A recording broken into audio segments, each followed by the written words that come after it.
এখানে কি রান্না করছো তুমি? এই যে এঁচোড় চিংড়ি। প্রথমে তেলের ওপর তেজপাতা দিয়ে তারপর পেঁয়াজ দিয়েছি, আলু দিয়েছি, দুটো একসাথে ভাজলাম। চিংড়ি মাছটা দিচ্ছ?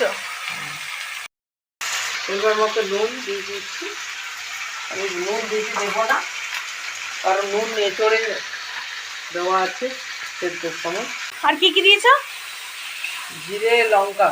কি কাঁচা লঙ্কা বাটা? জিরে বাটা, লঙ্কা বাটা একসাথে বেটে রেখেছিলাম। আর শুকনো লঙ্কা গুঁড়ো? শুকনো লঙ্কা গুঁড়ো, একটু রেড কালার হওয়ার জন্য। আচ্ছা, এরপর দিয়ে দিয়েছিল নুন হলুদ দিয়ে সেদ্ধ করা এঁচোড়। কি ঘিটা লাগে নাকি? হ্যাঁ, ঘি, গরম মশলা। আমি এরকমই নামাবো, আপনারা চাইলে একটু মাখা মাখাও রাখতে পারেন। এখানে আমি বাটা গরম মশলাটা দিয়ে দিলাম।